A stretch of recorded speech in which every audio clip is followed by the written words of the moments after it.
सी plus plus का ये course यार्ने स्ट्राउस-स्ट्रूप जो सी प्लस प्लस के जनक भी हैं, जिन्होंने सी प्लस प्लस को बनाया है, उनकी स्लाइड्स, उनकी किताब से संबंधित है और इसमें हम कोशिश करेंगे कि उसी को फॉलो करें और वो काइंड इनफ रहे जिन्होंने मुझे ये अलाउ किया।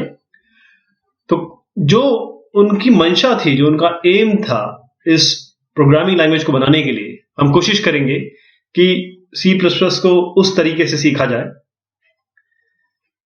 आज के लिए हम कोर्स जो है उसको आउटलाइन बताने की कोशिश करेंगे, साथ में जो बेसिक नोशन है प्रोग्रामिंग के और कहाँ-कहाँ इसका उपयोग है, क्यों सी प्लस प्लस इतनी वाइडली यूज्ड है, क्यों इतनी फेमस है और क्यों हम इसे पढ़ रहे हैं। ये आज की हमारी बात रहेगी। तो ये कोर्स प्रोग्रामिंग पे है, उन लोगों के लिए जो प्रोफेशनल्स बनना चाहते हैं, उन लोगों के लिए जो मेहनत करना चाहते हैं, ब्राइट बनना चाहते हैं। अच्छा, इसमें स्ट्राउस-स्ट्रूप ने मुझसे रिक्वेस्ट की कि मैं जो स्लाइड्स हैं उनको चेंज ना करूं, उसको उसी फॉर्म में रखूं। तो इसलिए कई चीजें हैं जो उनके द्वारा दी गई है, जो मुझे लगता है कि सी प्लस प्लस प्रोग्रामिंग के प्रीफेस के लिए उपयोगी है। तो ये सारी चीजें उन्हीं से ली गई है, कंटेंट उन्हीं का है। लेकिन ये कोर्स क्या नहीं है, ये कोर्स कोई वॉश आउट कोर्स नहीं है, यानी कि अगर आप easily science engineering parts university के हैंडल कर सकते हैं तो आराम से आप इस कोर्स को भी हैंडल कर सकते हैं। ये C plus plus programming language का कोर्स है और उन लोगों के लिए है, जैसे मैंने अभी बताया, कि जिनको आगे चल के कंप्यूटर साइंस में ही अब अपना करियर बनाना है। एम मेरा पढ़ाने का है, आपका सीखने का है। और इस कोर्स के बाद क्या होगा, आप ये कभी मत मानिए कि आप एक एक्सपर्ट प्रोग्रामर बन जाएंगे या आप सी प्लस प्लस लैंग्वेज के एक्सपर्ट बन जाएंगे। इसके लिए जरूर आपको किताब पढ़नी पड़ेगी, एक नहीं कई किताब पढ़नी पड़ेगी, अपने दोस्तों से बात करनी पड़ेगी, अपने जो टीचर हैं जो क्लास के, उनसे आपको कई चीजें पता करनी पड़ेगी।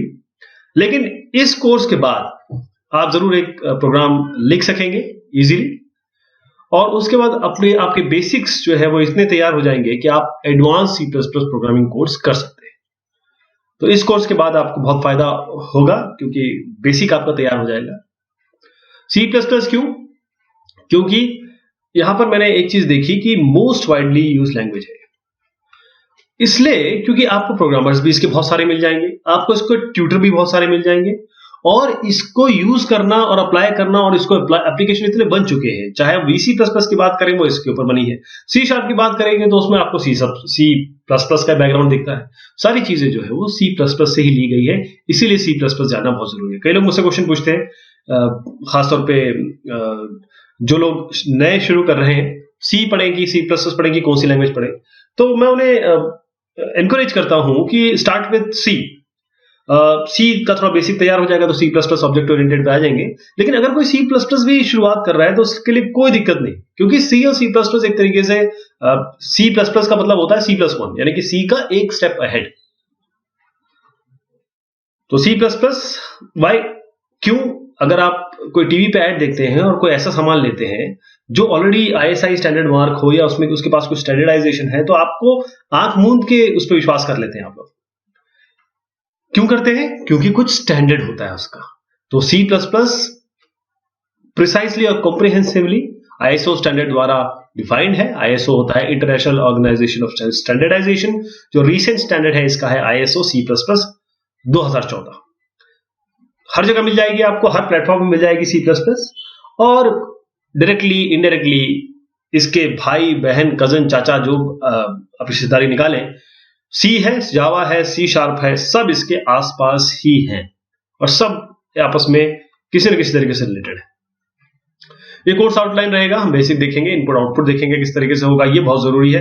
डेटा स्ट्रक्चर एल्गोरिथम, अगर आपसे क्वेश्चन पूछे जाएंगे सी प्लस प्लस पे तो ये नहीं पूछा जाएगा कि आप सी आउट कैसे करते हैं, आपसे पूछा जाएगा डेटा स्ट्रक्चर्स उसके बारे में, क्या एल्गोरिथम आपने किया, किस तरीके से आपने कॉम्प्लेक्सिटी उसकी बनाई। ये कंप्यूटर साइंस वालों के लिए स्पेशली।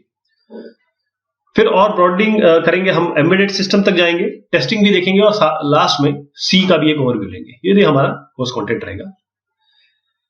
तो इस तरीके से हम पहले बेसिक्स लेंगे, उसके जो लैंग्वेज कॉन्स्ट्रक्ट्स है उसे लेंगे और बाद में हम जो इसके एडवांस तरीके हैं उस पर भी हम नजर डालेंगे। प्रोमिसेस डिटेल बताने की कोशिश करेंगे, लेकिन एक अंडरस्टैंडिंग के लिए है, यूटिलिटी होगी आपको, कंप्लीटनेस का आप पूरा ध्यान न रखें, क्योंकि जो स्टाउस्ट्रूप द्वारा ये बनाया गया है, उन्होंने बहुत ही अच्छी तरीके से कोशिश की है कि जो किताब है उसको निचोड़ के यहाँ पर रख दे।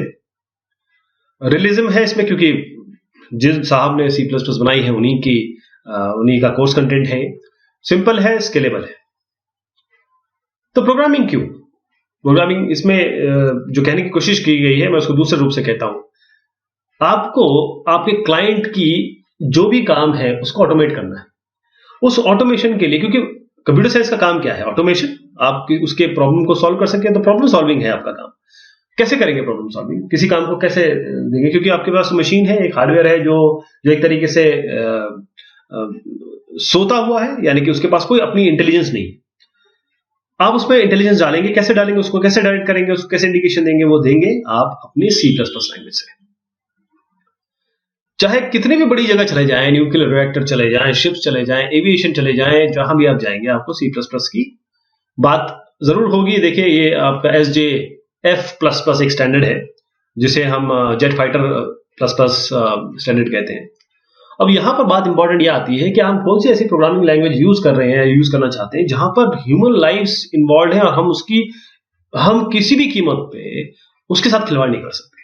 वहां पर आपको अच्छी प्रोग्रामिंग चाहिए, और अच्छी प्रोग्राम तो अच्छा चाहिए, साथ में आप लोगों को इस तरीके से तैयार होना है कि आप ऐसा प्रोग्राम बनाएं कि कोई भी नुकसान ना हो। फोन तो सभी के पास है, सब चीजें उसी में बनी है, चाहे आप कोई भी एनर्जी सेक्टर ले लें, पीसी वर्कस्टेशन। बड़ी इंपॉर्टेंट बात मैं आपको बताना चाहूंगा कि यहां पर आप देखिए, कुछ यहां पर धारियां देख रहे हैं। ये धारियां कितनी प्लीजिंग लगती है देखने में, लेकिन ये एक कर्व है। इस कर्व को इंप्लीमेंट करने के लिए आपको कोड लिखना पड़ेगा। वो कोड जो है वो आप C++ में या और अदर लैंग्वेजेस में लिखेंगे, और उसके पीछे साइंस इन्वॉल्व है, टेक्नोलॉजी इन्वॉल्व है, आपका एप्टीट्यूड इन्वॉल्व है, लॉजिक इन्वॉल्व है, जो आपने पढ़ाई की सब इन्वॉल्व है। तो C++ हर जगह है। एक बेहतरीन एक लिंक दी हुई है स्टाउस्ट्रूप पे। अब शुरू करते हैं पहला प्रोग्राम। कभी भी ध्यान रखिए, प्रोग्राम को बिल्कुल रन मत करिए, यानी कि मतलब जंप मत करिए कि मैं सीधा प्रोग्राम लिखना शुरू करूं। प्रोग्राम तो आप लिख ही लेंगे, आज नहीं तो कुछ समय बाद लिख लेंगे, लेकिन वो प्रोग्राम का अगर हमने बेस तैयार कर दिया, यानी कि मान लीजिए आप कोई खाना बना रहे हैं और अगर आपने इंग्रेडिएंट्स सब्जी वगैरह ठीक से नहीं काटी, उसमें अगर आपने थोड़ा धूल रह गई, तो आप जब खाएंगे ना तो आपको दिक्कत होगी, आपको कुछ धूल जैसी दांतों में आएगा। तो इसीलिए प्रोग्राम भी इसी तरीके से है, बेसिक रियल लाइफ में जो होता है वैसे ही है कि आप प्रोग्राम को समझिए, उसके पीछे क्या बैकग्राउंड है, वो क्या क्या चीज हो रही है। अब देखिए, एक बड़ी अच्छी सी बात है, नेक्स्ट स्लाइड में ये कही गई है कि जो इस पूरे प्रोग्राम में एक ही चीज आपको दिखाई देगी, वो ये लाइन दिखाई देगी, यानी कि पीछे कुछ है, बाकी सब चीजें तो दिखाई नहीं दे रही यूजर को, आपके लिए है ही नहीं। तो जो पीछे हो रहा है ये जानना कंप्यूटर साइंस वाले का काम है, ये जानना आपका काम है। Printing is none of your concern. तो शुरुआत करते हैं। आपका घर है, आपके घर में एक गेट होता है, एंट्री वहां से होती है, और हो सकता है पीछे एक गेट हो जहां से एग्जिट होती है। मेन भी इसी तरीके से C++ का एक कंस्ट्रक्ट है जिसमें ये गेट है, एंट्री गेट है, मेन से ही एंटर होंगे। ये आपका देखिए गेट एक बना हुआ है और ये दूसरा गेट है, तो मेन से ही एंटर करेंगे आप। और ये एक फंक्शन है, ये जो आपको राउंड ब्रैकेट दिखते हैं वो एक फंक्शन है। फंक्शन का मतलब ये होता है कि कोई काम दिया गया और उस काम को ये रिटर्न करेगा। कोई फंक्शन एक कार्य को करने के बाद ये इनपुट लेता है और उस कार्य को करता है और आपको आउटपुट दे देता है। जैसे मान लीजिए मैं 2 और 3 आपको दे देता हूं, आप मुझे 5 वापस कर रहे हैं, तो आप कौन सा फंक्शन काम कर रहे हैं? आप एडिशन का फंक्शन काम कर रहे हैं। अब मैं आपको 2 और 3 दे रहा हूं, आप मुझे 6 वापस कर रहे हैं, इसका मतलब आप कौन सा फंक्शन परफॉर्म कर रहे हैं? आप मल्टीप्लीकेशन का ये परफॉर्म कर रहे हैं, एप्लीकेशन या फंक्शन। तो ये कोट्स, ये सी आउट, ये डिस्प्ले करने के लिए है, इसे हम स्ट्रीम कहते हैं। यहाँ पर देखिए स्ट्रीमिंग हो रही है, इसी डायरेक्शन, डबल डायरेक्शन जो है, आपके एंगल साइन है, लेसन साइन कहते हैं इसको, और 2 एंगल साइन आप लगाएंगे। और अगर यहाँ पर आपको वैल्यू लेनी होगी, जो दिखा रहा है यूजर को वो इस तरीके से, जो यूजर से लेना है वो सी इन से होगा, वो अभी आगे देखेंगे। जो ये कोड्स है इसको हम स्ट्रिंग लिटरल कहते हैं। स्ट्रिंग लिटरल है यहाँ पे। स्ट्रिंग लिटरल मतलब होता है कि जो कांस्टेंट है, हेलो वर्ल्ड कांस्टेंट रहेगा, जो चीज लिख रहे हो आप वो आपको दिखाई देगा। स्मार्ट कोड्स मत यूज करिए, ये वाले जो आप वर्ड वगैरह में यूज करते हैं, आप इस तरीके से यूज करिए, क्योंकि प्रोग्राम खासतौर पे कंपाइलर कंफ्यूज हो जाएगा। स्लैश एन एक बड़ी इंपॉर्टेंट चीज है, ये स्लैश एन हम इसे व्हाइट स्पेस कहते हैं। व्हाइट स्पेस मतलब ये होता है जो स्पेस आपको दिखते ही नहीं है, एंटर नहीं दिखता आपको, आपको पेज ब्रेक नहीं दिखता, आपको सेक्शन ब्रेक नहीं दिखता, आपको कॉलम ब्रेक नहीं दिखता, वो सारी चीजें इसमें आती है जिसे व्हाइट स्पेस कहते हैं। स्लैश एन दोनों मिला के आपका न्यू लाइन होता है, यानी कि जब हम ये इसको प्रिंट करेंगे तो हेलो वर्ल्ड के बाद एक लाइन आ जाएगी, ये लाइन बनाएगा। रिटर्न 0, रिटर्न मतलब मैंने आपको 2 और 6 दिया, आपने मुझे 5 दे दिया, बिल्कुल सही। मैंने आपसे अगर 2 + 3 मांगा था तो आपने मुझे 5 दिया, बहुत अच्छा काम किया, आपको मैं सक्सेस देता हूँ। यही यहाँ पर हो रहा है, रिटर्न 0 मतलब सक्सेस। अगर मैं आपको 2 और 3 दूं, आप 6 दे देंगे तो मैं बोलूंगा अरे मैंने तो आपको एडिशन कहा था, आपने 6 कैसे दे दिया, गलत हो गया ये, तो रिटर्न 1 कर देंगे। अब थोड़ा सा और इसको आगे बढ़ाते हैं, ये तो आप खैर मेरे ख्याल से बहुत अच्छे से जान गए। इसका क्या मतलब है? अब मैं आपसे कहता हूं कि चलिए 2 और 3 दीजिए, अब मैं आपको कुछ बताता नहीं हूं, फिर कैसे काम चलेगा? मैं आपसे कहूं कि 2 और 3 को ऐड करना, तभी तो आप समझेंगे। इसका मतलब कोई और रिसोर्स भी आपको प्रोवाइड करूंगा, कोई और इन्फॉर्मेशन भी प्रोवाइड करूंगा। तो C++ के लिए जो बहुत सारी इन्फॉर्मेशन ऑलरेडी बनी हुई है, या रिसोर्सेज कह सकते हैं, या हेल्पिंग फाइल्स कह सकते हैं, वो सारी आपको हेडर फाइल में मिलेगी। .h हेडर फाइल होती है। हैश मतलब ये होता है कि ये आपका प्री प्रोसेसर डायरेक्टिव है, यानी कि इस पे आने के पहले, घर के घुसने से पहले आप यहाँ पर गाड़ी पार्क करेंगे, और गाड़ी पार्क करने के बाद सारा काम करेंगे। तो जो ये हैश का साइन है, ये प्री प्रोसेसर डायरेक्टिव है, तो पहले ही काम हो जाएगा, प्री प्रोसेसिंग हो जाएगी इसकी। इंक्लूड मतलब आपको ये .h इंक्लूड करना है, ये कोड्स मैंने आपको समझा दिए। और .h हेडर क्यों है? क्योंकि देखिए मेन के ऊपर है, हेड के ऊपर, मेन का सर है, उसके ऊपर ये रखा हुआ है। ये 13 कैरेक्टर है, ये प्रिंट होंगे। इस पूरे प्रोग्राम का जो आउटपुट होगा, इसका कुछ भी नहीं होने वाला है, केवल ये हेलो प्रिंट होगा। इस प्रोग्राम का मतलब केवल प्रिंट होना है। यहां पर मेन कोई भी फंक्शन नहीं ले रहा है, और जो रिटर्न कर रहा है वो इंटीजर कर रहा है। इंटीजर का मतलब क्या है? मैं आपसे 2 और 3 कहता हूं, आप मुझे कहते हैं कि द आंसर इज 5.0।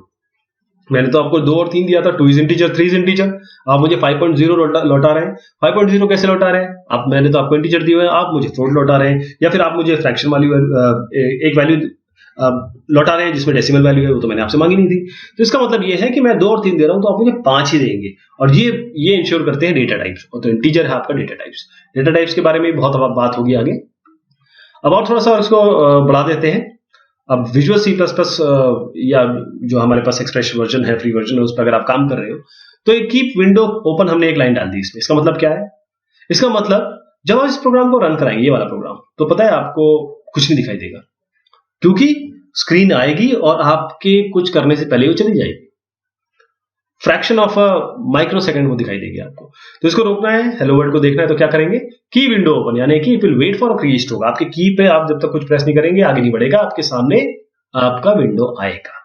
सी में गेट ch यूज किया करते थे, जिनको सी पता है आप जानते हैं कि ये क्या काम कर रहा है। गेट ch, गेट कैरेक्टर लेगा तब आगे बढ़ेगा। हेलो वर्ल्ड, ये बहुत इंपॉर्टेंट प्रोग्राम है। सबसे पहला हेलो वर्ल्ड प्रोग्राम होता है हर प्रोग्रामिंग लैंग्वेज में।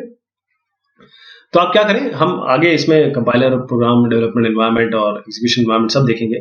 आप क्या करें, इस प्रोग्राम को लिखें, और मेरा एक अलग से एक ट्यूटोरियल है, एक कोर्स है जिसमें C++ की एक्चुअल प्रोग्रामिंग मैंने सिखाई हुई है। आप उस पर जाएं और उसको सीखें कि किस तरीके से कैसे एनवायरनमेंट बनाया जाता है, कैसे C++ की प्रोग्रामिंग की जाती है। बहुत सारी गलतियां करिए, गलतियों से इंसान सीखता है, ये बताया गया है, स्ट्रॉस में बताया कि जितनी गलतियां करेंगे उतना अच्छा है आपके लिए। स्टाइल भी मैटर है। स्टाइल का मतलब यह है कि स्टाइल बहुत जरूरी है आपकी। स्टाइल का क्या मतलब है कि आप जो प्रोग्राम लिखेंगे वो इतना सुंदर लिखिए, उतना बेहतरीन लिखिए, इतना इतना एक्सप्रेसिव लिखिए कि उस प्रोग्राम को जब आप 10 साल बाद देखें तो आप ये माने कि कितना अच्छा है। अगर आप अपने फोटो देखेंगे 10 साल पहले की, तो आप बोलेंगे अरे मैं ऐसा दिखता था या ऐसा दिखती थी, क्योंकि आप आज चेंज हो चुके हैं, आप आज कुछ अलग लग रहे हैं। तो 10 साल पहले को ऐसा कोड लिखिए कि आप 10 साल बाद भी रश करें और बोले कि वाह क्या प्रोग्राम लिखा था मैंने, और मैं आज समझ सकता हूं। और आप जब किसी और को प्रोग्राम दें तो वो भी कहे कि जिसने प्रोग्राम लिखा है वाकई उसने C++ बहुत अच्छे से पढ़ी हुई है। अब C++ का कोड तो लिख दिया आपने, उसके बाद क्या होगा, C++ का कोड अलग अलग जगह से, जैसे .h है या फिर मेन है, बहुत सारी चीजें उसमें कंबाइंड होगी।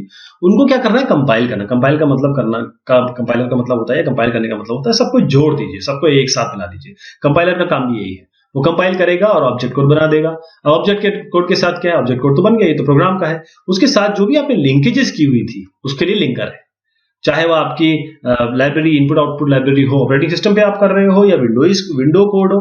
प्रोग्राम के साथ बहुत सारी चीजें इन्वॉल्व है ना, उस प्रोग्राम को आपको ऑपरेटिंग सिस्टम पे या फिर किसी कंप्यूटर सिस्टम पे रन कराना है, तो वहां के भी रिसोर्सेज, वहां के भी कॉन्फ़िगरेशन को वो लेगा वो वाली चीज लिंकर का काम है। लिंकर लिंक करेगा इस ऑब्जेक्ट कोड को और आपका एग्जीक्यूटेबल प्रोग्राम देगा। एग्जीक्यूटेबल प्रोग्राम का मतलब होता है वो प्रोग्राम जो रन योग्य है, उसको क्लिक करते ही आपका हेलो वर्ल्ड दिख जाएगा। वो उसके लिए अगर विंडोज में है तो .exe फाइल बनेगी और अगर आप यूनिक्स में है तो a.out फाइल बनेगी। तो प्रोग्रामिंग क्या है? पुरानी जो डेफिनेशन थी, जो कन्वेंशनल डेफिनेशन थी, उसमें तो ये है कि आपकी प्रॉब्लम सॉल्विंग है, आपको कुछ लाइनें लिखनी है जो रन करेंगे और आपका काम हो जाएगा, जिसमें डेटा सेंटर होता है। कोई और जो एकेडमिया का जो डोमेन है उसकी जो डेफिनेशन है, उनका मतलब है प्रोग्राम एक ऑर्गेनाइज और डायरेक्ट एक्युमुलेशन है रिसोर्सेज का, ताकि आप कोई स्पेसिफिक ऑब्जेक्टिव्स को गेन कर सके, उसको पा सके। लेकिन यहां पर स्टॉक्सटुक द्वारा जो डेफिनेशन ली गई है उसमें आप स्पेसिफाई करेंगे स्ट्रक्चरल बिहेवियर का प्रोग्रामिंग का मतलब यह है कि आप बिहेवियर स्ट्रक्चर उस प्रोग्राम का डिफाइन करेंगे, टेस्ट करेंगे ताकि आपका काम करेक्टली हो, और सबसे इंपॉर्टेंट ये है कि वो एक्सेप्टेबल परफॉर्मेंस पे हो। अगर आपने कहा किसी को जाइए आप मेरे लिए दवाई ले आइए और वो दवाई जो है वो कल लेके आ रहा है, तो आज अगर आपको कोई परेशानी हो रही है, उसकी दवाई अभी आपको नहीं आई, तो उस दवाई का कोई मतलब नहीं। यही बात प्रोग्रामिंग के साथ है। अगर आपका परफॉर्मेंस अच्छा नहीं है प्रोग्राम का, तो उस प्रोग्राम का कोई मतलब नहीं। सॉफ्टवेयर एक लाइन का प्रोग्राम भी सॉफ्टवेयर होता है, हजारों लाइन का भी प्रोग्राम सॉफ्टवेयर होता है, क्योंकि हम बहुत सारे प्रोग्राम्स यूज करेंगे, एक तो से हम मिला के जो आपस में कंजंक्शन में काम करेंगे, रिलेटेड होंगे, उन्हें हम सॉफ्टवेयर कहते हैं। तो प्रोग्रामिंग के बारे में हमने काफी चीज देख लिया। बेसिक ये है कि वो एक प्रैक्टिकल पार्ट भी है, एक थ्योरी पार्ट भी है, दोनों को हमें करना पड़ेगा। और आप एक्चुअली आप समझ लें कि प्रोग्रामिंग मतलब ये है कि आप ऐसी भाषा सीख रहे हैं जिसमें आपको मशीन से बात करनी है। जैसे मैं हिंदी बोल रहा हूं, आप हिंदी समझ रहे हैं, ऐसे अंग्रेजी में बात करते हैं ताकि अंग्रेजी में लोग समझें। इसी तरीके से आप प्रोग्रामिंग लैंग्वेज सीख रहे हैं ताकि आप कंप्यूटर से बात करें, मशीन से बात करें, मशीन को अपना काम समझा सकें। तो अगले लेक्चर में हम